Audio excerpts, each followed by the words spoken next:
নারীর লজ্জা হচ্ছে লজ্জাবতী গাছের মতো। আগে ভিডিওতে লাইক দেন, তারপর কথা শুরু করছি। নারীর লজ্জা হচ্ছে লজ্জাবতী গাছের মতো, হাত লাগলেই শেষ, সেটা হোক স্বামীর হাত বা অন্য কোনো পুরুষের। এই হাত লাগা শুধু শারীরিক স্পর্শ না, পুরুষের সঙ্গতাও নারীর লজ্জা কেটে যায়। যে মেয়ে যত বেশি পুরুষের সংস্পর্শে যাবে তার লজ্জা তত কমবে।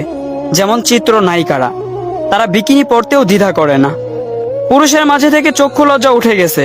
একটি কনজারভেটিভ ফ্যামিলির মেয়েকে ওড়না ছাড়া দাঁড়াতে বললেও সে লজ্জায় মরে যাবে। ইদানিং ফেসবুক এই লজ্জা নিবারণের ভূমিকা পালন করছে। ফেসবুকে ছেলে বন্ধু বেশি, ছেলে বন্ধুর সঙ্গে পিরিয়ড নিয়ে কথা বলে, ফ্ল্যাট করতে গিয়ে শরীর নিয়ে নগ্ন কথা বলে, মাইন্ড করলে বলে just kidding, take it easy. আর এই ইজিলি নিতে নিতে সেই অশালীন বিষয় আর অশালীন লাগে না, লজ্জা শেষ হয়ে যায়। আবার ফেসবুকে প্রেমিক বেশি, কেউ প্রেমে পড়েছে তো প্রেমিক রোমান্সের ছলে অশ্লীল কথা বলে স্বামীর মতো, এরপর ব্রেকআপ হয়। আবার কারো প্রেমে পড়ে, আবারও চুম্মাচুম্মি, আরো কত কি করে, আবার ব্রেকআপ। লজ্জা শরমের মাথা খেয়ে মেয়েটা একসময় নির্লজ্জ হয়ে যায়। প্রেম নারীর লজ্জাশীলতাকে গ্রাস করে, পুরুষের সব বিলীন হয়ে যায়। নারীর কাছে পুরুষের উপস্থিতি ইয়াবার মতো, প্রথমে একটা খেলেই পিনিক আসে, পরে 20-25টা খেলেও কাজ হয় না, ব্যাস। একসময় পুরুষের প্রতি ফিলিংস কাজ করে না, প্রেমিকের ভালোবাসা তার কাছে পানসে লাগে। একটার পর একটা পুরুষ বদল করে কিন্তু স্থির হতে পারে না।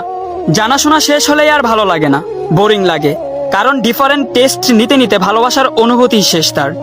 মুরব্বীরা বলতে